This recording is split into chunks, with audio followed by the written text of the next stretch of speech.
Hello friends, ओसो coding के channel पर आपका हार्दिक स्वागत है।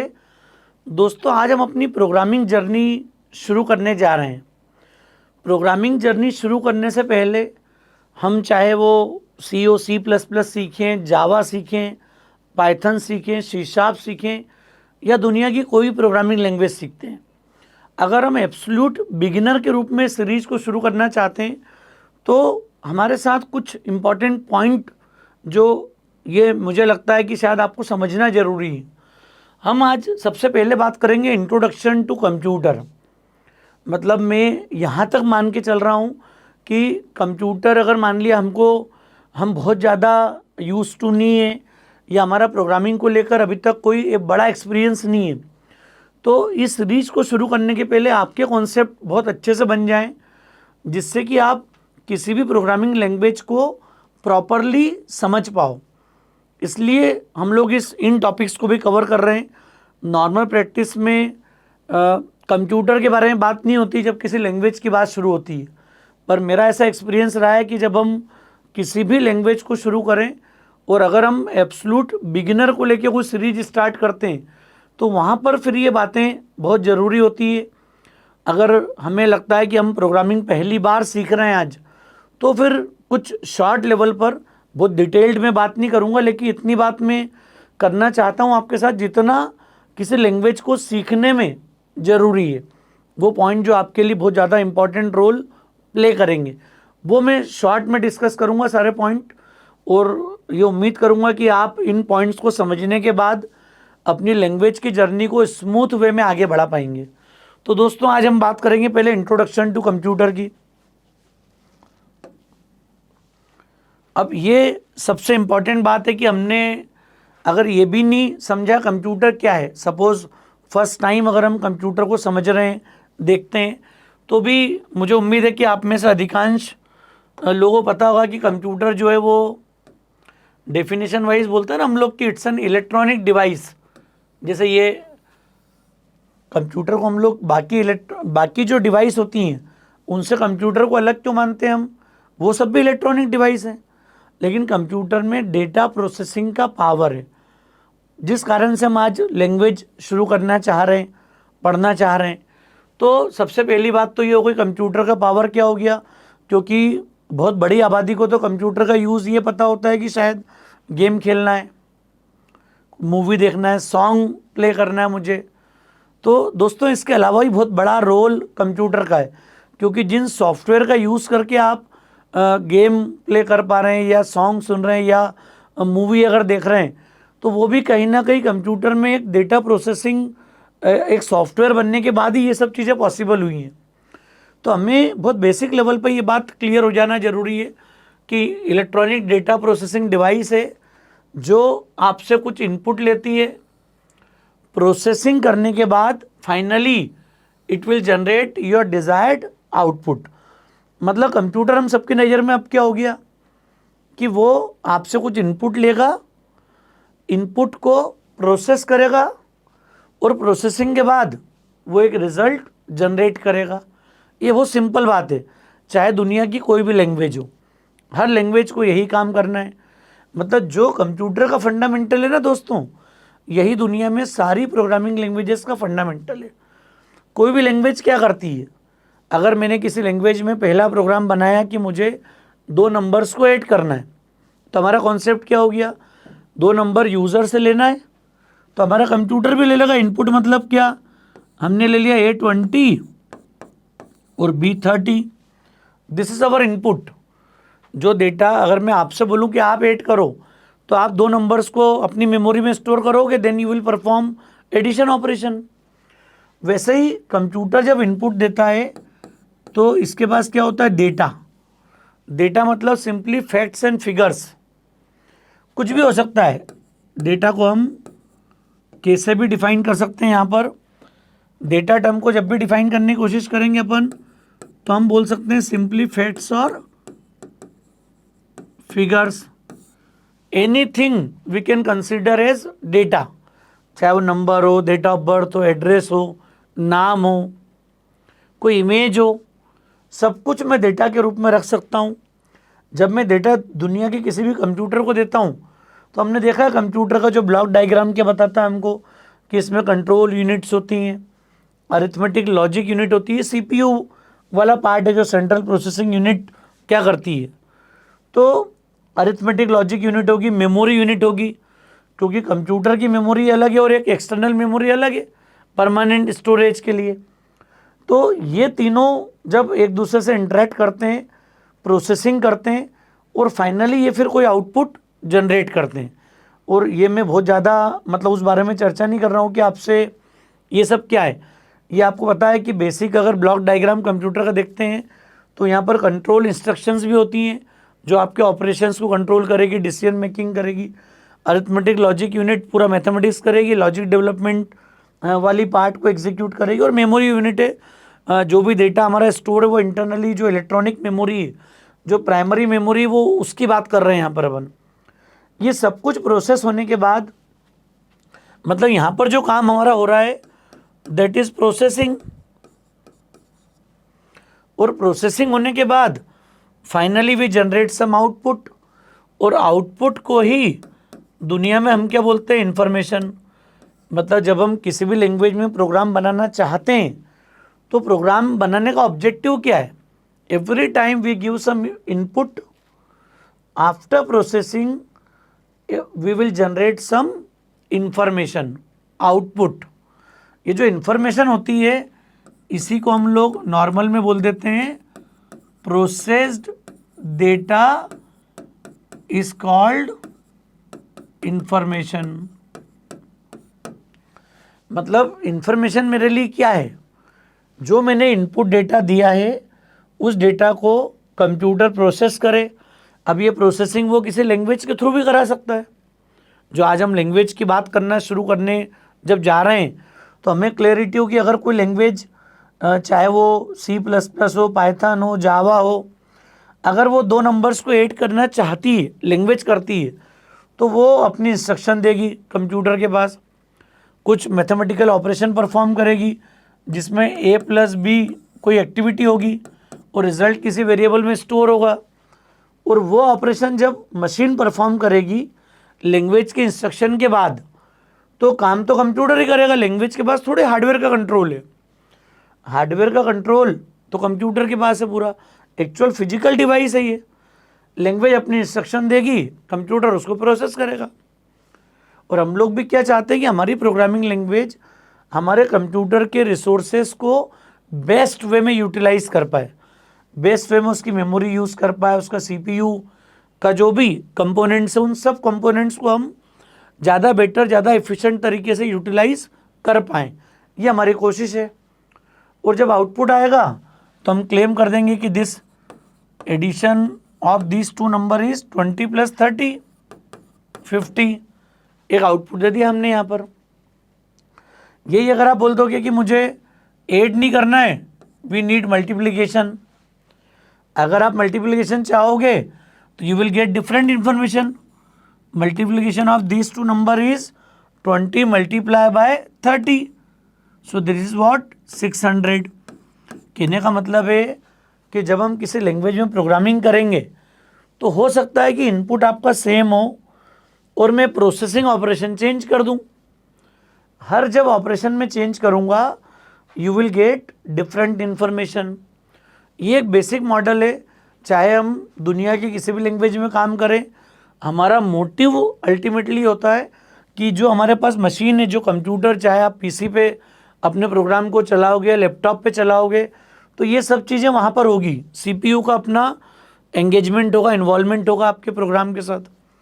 और आप ये समझ पाओगे कि जब मैं किसी लैंग्वेज में प्रोग्राम चलाता हूँ तो लैंग्वेज की जवाबदारी होती है कि वो कंप्यूटर के रिसोर्सेस को, उसके हार्डवेयर को बेटर वे में यूटिलाइज कर पाए और प्रॉपरली अच्छे परफॉर्मेंस के साथ वो अपना रिजल्ट जनरेट कर पाए, कम से कम टाइम में, कम से कम कॉम्प्लेक्सिटी में। ये हम सबके एफर्ट्स होते हैं, ये कोशिश होती है। और यही मैंने अभी आपसे बहुत शॉर्ट में डिस्कस किया है कि जब हम किसी प्रोग्रामिंग लैंग्वेज में काम करेंगे, वो कोई भी लैंग्वेज हो, हर लैंग्वेज का ऑब्जेक्टिव इतना सा है कि इनपुट लो, कंप्यूटर को दो, computer will perform different set of processing operations based on your request. आप ए प्लस भी चाहोगे, it will generate addition is this.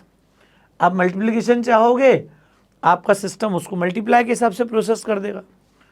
और फाइनली जो भी रिजल्ट आता है उससे हम क्या बोलते हैं, इंफॉर्मेशन। तो दोस्तों ये जो आईटी फील्ड की हम जो बात करते हैं, जिसको ड्रीम मानकर हम ये हमारी जर्नी शुरू करने जा रहे हैं, प्रोग्रामिंग सीखने की, कोडिंग सीखने की, इस जर्नी की आत्मा जो है वो इन्फॉर्मेशन ही है।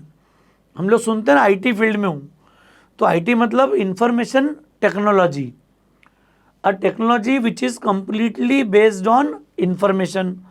मतलब जब तक इंफॉर्मेशन जनरेट नहीं होगी तब तक मैं आगे कुछ भी काम प्रोसेस नहीं कर पाऊँगा, परफॉर्म नहीं कर पाऊँगा। मतलब हमारे लिए सबसे बड़ी बात क्या हो गई है कि इस पूरी फील्ड में जब हम आगे जर्नी करेंगे, आगे सीखेंगे चीज़ों को, तो हमारे लिए एक ही बात सबसे ज़्यादा ज़रूरी हो जाती है, एंड दैट इज़ इंफॉर्मेशन। दुनिया के सारे सॉफ्टवेयर, सारे प्रोग्राम, सभी का अल्टीमेट ऑब्जेक्टिव यही होता है कि आप इनपुट डेटा को प्रोसेस करो और finally we can generate some set of output. अब वो आउटपुट फर्दर क्या रोल प्ले करेगा, कैसे काम करेगा, वो सब कुछ हम लोग टाइमली समझेंगे। आज आपको क्लैरिटी होना ज़रूरी है कि ये जो प्रोग्रामिंग हम किसी लैंग्वेज में करते हैं तो सारे काम लैंग्वेज नहीं करती। लैंग्वेजेस का मोटिव क्या है कि हम कंप्यूटर के हार्डवेयर को बेस्ट वे में यूटिलाइज कर पाएँ। समझ में आ गया होगा मुझे लग रहा है आपको कि हमें हार्डवेयर को प्रॉपरली यूटिलाइज करना है, इफ़ेक्टिवली यूटिलाइज करना है, जिससे कि हम प्रोग्रामिंग पावर के हिसाब से, क्योंकि हर लैंग्वेज की अपनी पावर है।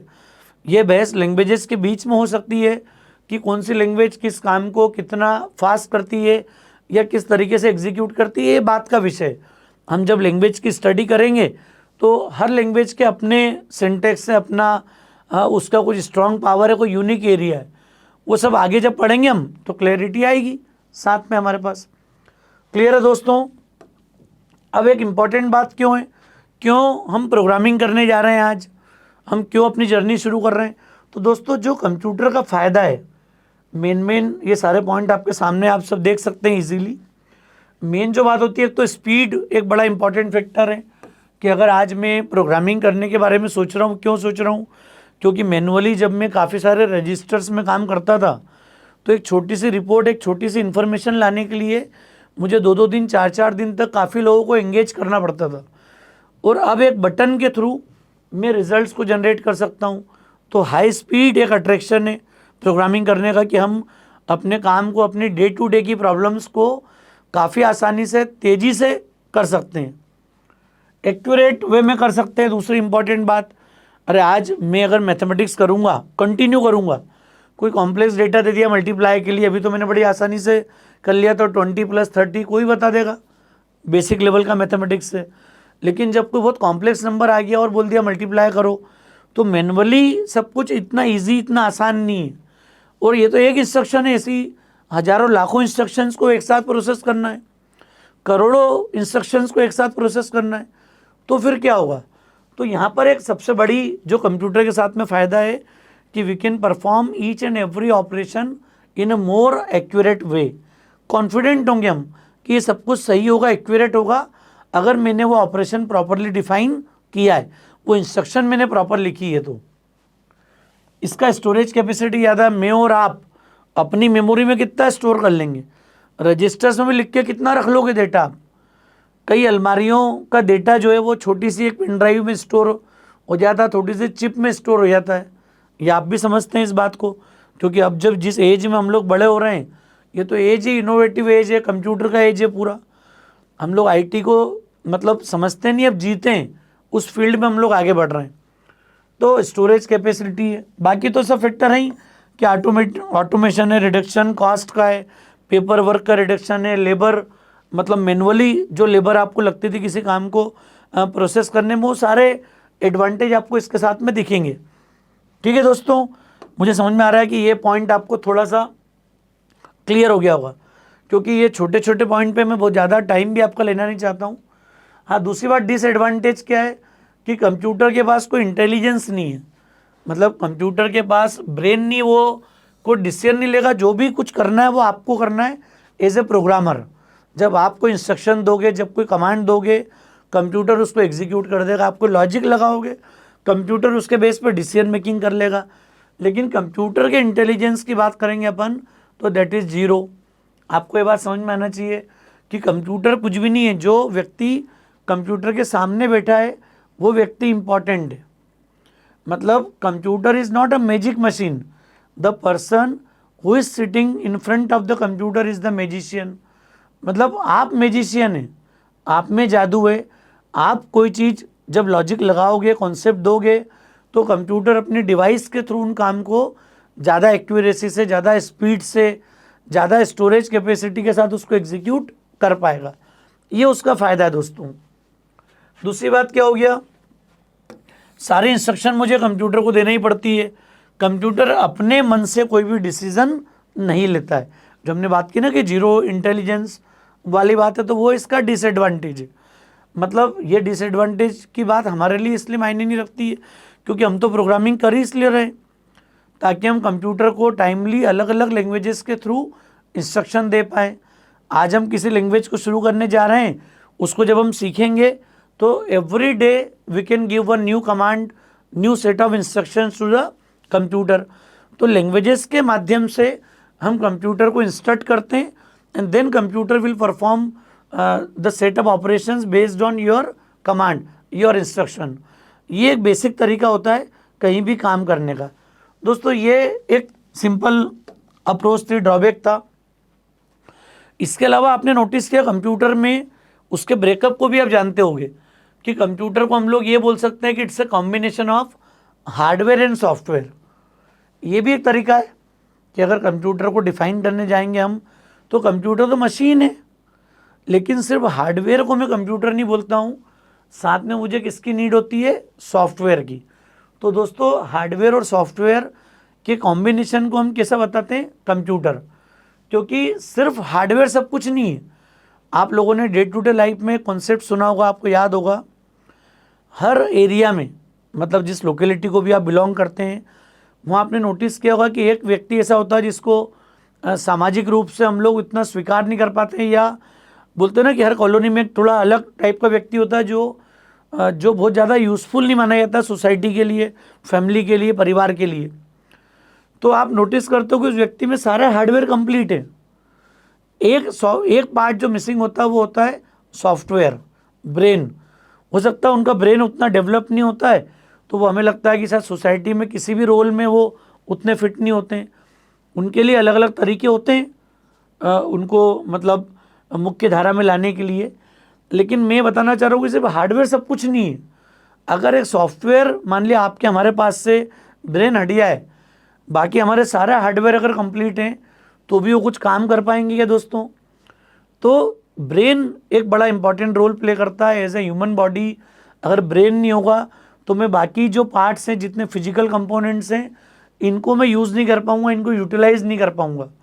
वही स्थिति कंप्यूटर के साथ भी आती है कि सिर्फ हार्डवेयर नहीं है, उसके साथ में सॉफ्टवेयर ज़रूरी है। उस मिनिमम रिक्वायर्ड सॉफ्टवेयर को हम लोग बोलते हैं OS, hardware plus operating system. ये दो टर्म मिल के कंप्यूटर को कंप्यूटर बनाती है दोस्तों। दुनिया का कोई भी कंप्यूटर से देख के कंप्यूटर नहीं कि हार्डवेयर आपने लैपटॉप खरीद लिया, आप ऑपरेटिंग सिस्टम के बिना चला के दिखाओ। अब मना कर दो मुझे विंडोज़ की नीड नहीं है, यूनिक्स की नहीं है, लिनक्स की नहीं है, क्लियर, मैक के लिए जो है आईओएस एनवायरनमेंट की नीड नहीं है आपको। तो ये सब चीज़ें क्यों ज़रूरी है? क्योंकि हर हार्डवेयर को कंट्रोल करने के लिए, कमांड करने के लिए we need some set of softwares. इसलिए इस बात को हम समझ रहे हैं। यहाँ पर हार्डवेयर सारे वो कंपोनेंट हैं, monitor, keyboard, CPU, mouse, printer, जिनको आप छू सकते हो, देख सकते हो। These are the physical components. ये सब कुछ हार्डवेयर है। जैसे हमारे बॉडी पार्ट्स में होते हैं ना, हाथ हैं, क्लियर, मतलब हैंड्स हैं, आईज़ हैं, माउथ है, क्लियर, ब्रेन है। ब्रेन को हालांकि हम लोग ट्रीट करते हैं कि it will work as a software, सब कुछ कंट्रोल करता है वो।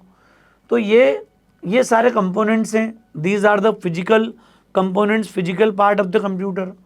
ये एक ज़रूरी सॉफ्टवेयर मतलब क्या हो गया? Basically programming part. सॉफ्टवेयर जिसको बोलेंगे हम, वो कौन सा पार्ट हो गया है? प्रोग्रामिंग पार्ट, ब्रेन वाले पार्ट को बोलेंगे हम। अब सॉफ्टवेयर भी नॉर्मल केस में दो तरह के होते हैं, क्योंकि हम कोई भी लैंग्वेज पढ़ेंगे तो हर लैंग्वेज का जो वे ऑफ एग्जीक्यूशन है वो अलग अलग होगा। C++ कोड को अलग तरीके से एग्जीक्यूट करती है, जावा कोड को अलग तरीके से एग्जीक्यूट करती है, क्योंकि उसके साथ में प्लेटफॉर्म इंडिपेंडेंट वाला फीचर है। पाइथन कोड को अलग तरीके से एग्जीक्यूट करती है, वहाँ पर भी आपको पोर्टेबिलिटी वाली बात मिलेगी, वहाँ पर भी आपको बाइट कोड वाला ट्रांसलेशन मिलेगा। तो इसलिए ये जो सॉफ्टवेयर हैं ये कॉमन सॉफ्टवेयर हैं। सिस्टम सॉफ्टवेयर में कंपाइलर टर्म भी आती है, assembler, linker, loader, operating system और इंटरप्रेटर, ये बड़ी कॉमन टर्म है। आप जावा की प्रोग्रामिंग में भी नोटिस करेंगे, पाइथन की प्रोग्रामिंग में भी नोटिस करेंगे, विजुअल बेसिक में भी नोटिस करेंगे। तो इंटरप्रेटर भी एक सिस्टम सॉफ्टवेयर है। तो ये सारे सिस्टम सॉफ्टवेयर का अपना अपना रोल होता है, कौन सी लैंग्वेज किस सिस्टम सॉफ्टवेयर का क्या यूज़ करेगी, ये सब आगे के लेक्चर्स में डिस्कस करेंगे। हम लैंग्वेज स्पेसिफिक बात करेंगे। फिर अभी हमें इतना क्लियर हो जाना चाहिए कि सॉफ्टवेयर्स जो भी कंप्यूटर के साथ सॉफ्टवेयर यूज़ होते हैं, जो मशीन की एक्टिविटीज़ को, लैंग्वेज की एक्टिविटीज़ को कंट्रोल करते हैं, उन्हें हम बोलते हैं सिस्टम सॉफ्टवेयर, जिनमें सबसे ज़्यादा पॉपुलर होता है OS। बाकी होते हैं लैंग्वेज प्रोसेसर, चाहे वो कंपाइलर हो, असेंबलर हो, लिंकर, लोडर, इंटरप्रेटर हो, क्योंकि दुनिया की कोई ना कोई लैंग्वेज कहीं ना कहीं अपने बैकग्राउंड में, अपने एग्जीक्यूशन में इन सॉफ्टवेयर का रोल अलग अलग तरीके से यूटिलाइज करती है। वो सब मैंने बताया आपको कि हम जब लैंग्वेज पढ़ेंगे तो उस बारे में बात करेंगे। एप्लीकेशन सॉफ्टवेयर मतलब वो होगा जो, जैसे गेम अगर आप खेल रहे हो, या कोई यूटिलिटी सॉफ्टवेयर आपके सामने, या फिर लाइब्रेरी है, स्कूल मैनेजमेंट है, MS वर्ड है, ये दुनिया के टेली अकाउंटिंग एक सॉफ्टवेयर है। These all are application software. 80% 85% से बड़ा मार्केट जो है वो एप्लीकेशन सॉफ्टवेयर डेवलपमेंट का है। मतलब आप और हम डिग्री कोई भी करते हो, जब हम IT में जॉब करने जाएंगे तो मेजॉरिटी ऑफ डेवलपर्स का जो ट्रैक है वो कहीं ना कहीं एप्लीकेशन सॉफ्टवेयर या उससे रिलेटेड यूटिलिटीज़ में, डेटा प्रोसेसिंग में, रिपोर्टिंग में, इन तरफ ही आएगा। और 15% काम आता है सिस्टम सॉफ्टवेयर में, जहाँ पर हम लोग बहुत ज़्यादा हार्डवेयर बेस्ड, परफॉर्मेंस बेस्ड या डिवाइस बेस्ड जब काम करने की कोशिश करते हैं, तो हमारा ज़्यादा इंटरेक्शन जो होता है वो सिस्टम सॉफ्टवेयर के थ्रू होता है। तो दोस्तों ये वो सारे इंपॉर्टेंट पॉइंट थे जो आज के इस लेक्चर के लिए ज़रूरी थे कि हम किसी भी लैंग्वेज में अपनी जर्नी शुरू करने जा रहे हूँ। आज सपोज़ हम C++ से आगे बढ़ें, पाइथन से आगे बढ़ें, जावा से आगे बढ़ें, हमें क्लैरिटी होना चाहिए कि कंप्यूटर का रोल प्रोग्रामिंग के लिए क्या है। और अभी आपको समझ में भी आ गया होगा कि जब हमने डिस्कस किया था कि कोई भी लैंग्वेज में जब हम कोड लिखेंगे तो सारी लैंग्वेज यही करती है कि आपसे इनपुट लेती है, उसको प्रोसेस करती है और फिर कोई आउटपुट जनरेट करती है। हार्डवेयर सॉफ्टवेयर में क्या डिफरेंस होता है ये आपको समझ में आ गया। मतलब आगे अब हम किसी भी लैंग्वेज में जाएं, आपको क्लैरिटी हो जाए कि हाँ कंप्यूटर का इन्वॉल्वमेंट है, मेरा जो पावर है, मैं जो करने जा रहा हूँ आगे क्या करूँगा। जब मैं किसी लैंग्वेज को सीखूँगा तो मैं ये कोशिश करूँगा कि मैं कंप्यूटर को, उसके हार्डवेयर को, उसके कंपोनेंट्स को ज़्यादा बेटर वे में यूटिलाइज़ कर पाऊँ, बेस्ट वे में यूटिलाइज़ कर पाऊँ। ये मेरा ड्रीम होगा उस लैंग्वेज के थ्रू आगे कंप्यूटर को इफ़ेक्टिवली यूटिलाइज़ करने के लिए। तो दोस्तों मुझे उम्मीद है कॉन्सेप्ट आपको समझ में आ गया होगा। कॉन्सेप्ट ठीक लगा हो तो अपने फ्रेंड्स के बीच में ज़रूर शेयर कीजिएगा। ओसोप कोडिंग के चैनल को अगर आपने सब्सक्राइब नहीं किया है तो मेरा रिक्वेस्ट है आप याद से सब्सक्राइब करें, बेल आइकॉन को ज़रूर प्रेस करें जिससे आप हमेशा नोटिफाइड रहें। थैंक्स अ लॉट दोस्तों।